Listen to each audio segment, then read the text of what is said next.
हमारे मध्यम वर्गीय परिवारों के सामने एक बहुत बड़ा बोझ बन चुका है कोचिंग क्लासेस की स्पर्धा। हर माँ बाप को लग रहा है कि कोचिंग क्लास में बच्चे को नहीं भेजा तो हम प्रतिष्ठित परिवार नहीं है। इन गरीब और मिडिल क्लास परिवारों की हम चिंता करते हुए हजारों करोड़ रुपए का उनका खर्च है वो भी बचे, बेटे भी अपने आसपास रह सके, उनकी देखभाल हो सके, परिवार पर आर्थिक बोझ ना आए। और इसलिए हमने युवाओं के लिए विभिन्न परीक्षाओं की फ्री ऑनलाइन कोचिंग हमने करने का निर्णय किया है।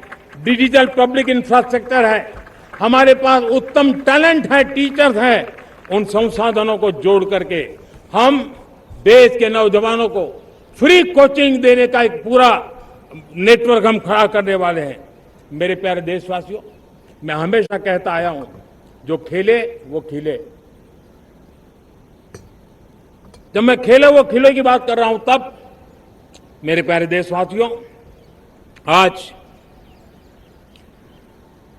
भारत खेल की दुनिया में अपनी जगह बना रहा है। अब खेल के पोडियम में भारत का राष्ट्रगीत सुनाई देता है, भारत का राष्ट्रगान सुनाई देता है, भारत का तिरंगा झंडा लहराता दिखाई नजर आ रहा है। टॉप्स योजना ने बहुत बड़ी सफलता पाई है।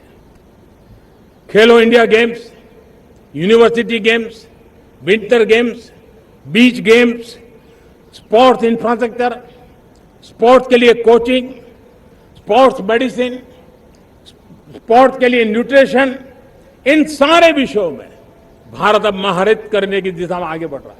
नौजवानों के लिए पूरा नया क्षेत्र, खिलाड़ी न बन सके तो उसकी सपोर्ट सिस्टम में भी बहुत बड़ा क्षेत्र खुल रहा है।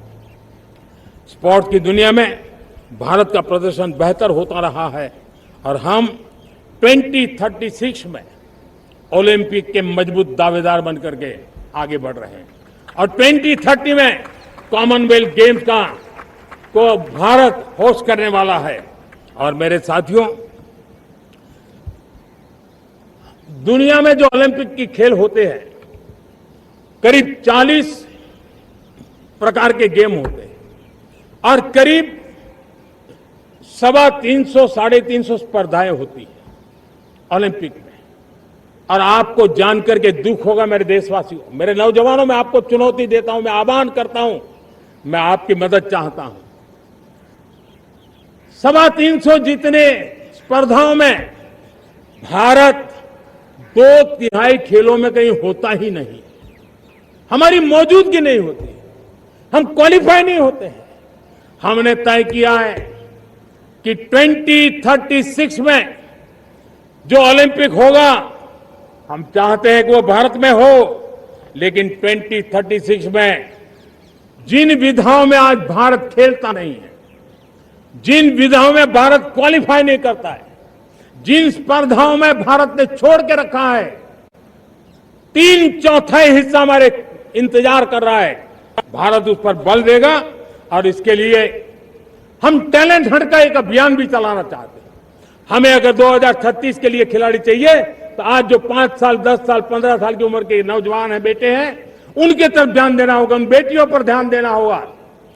और इसलिए 5 से 15 उम्र के बच्चों में खेल प्रतिभा ढूंढने के लिए गांव गांव, शहर शहर, स्कूल स्कूल एक टैलेंट हंट का अभियान चलाया जाएगा। बच्चों की प्रतिभा को देखा जाएगा और फिर उनको स्पेशल ट्रेनिंग दे करके देश के लिए खेलने वाले अच्छे खिलाड़ी बनाए जाएंगे। मेरे प्यारे युवा, देश के सामने, देश के नौजवानों के सामने नशा एक बहुत बड़ा संकट बनता जा रहा है। नशा मुक्त भारत, ये हम सबका सामूहिक दायित्व होना चाहिए। हमारे उज्जवल भविष्य के लिए हमारी युवा पीढ़ी मजबूत हो, हमारा युवा सामर्थ्य हमारे देश के लिए काम आए, इसलिए नशा मुक्त भारत। पिछले दिनों माय भारत के वॉलंटियर्स ने, देश के एनजीओ ने, देश के सामाजिक सांस्कृतिक संगठनों ने, देश के आध्यात्मिक पुरुषों ने मिलकर के नशा मुक्त भारत का 100 सप्ताह का एक कार्यक्रम तय किया है। 100 सप्ताह तक एक अभियान चलने वाला है। मैं हर परिवार को कहना चाहता हूं कि आप भी इस अभियान का हिस्सा बने, आप इसके साथ जुड़िए और देश के नशा मुक्त भारत के सपने को पूरा करने के लिए आप आगे आइए।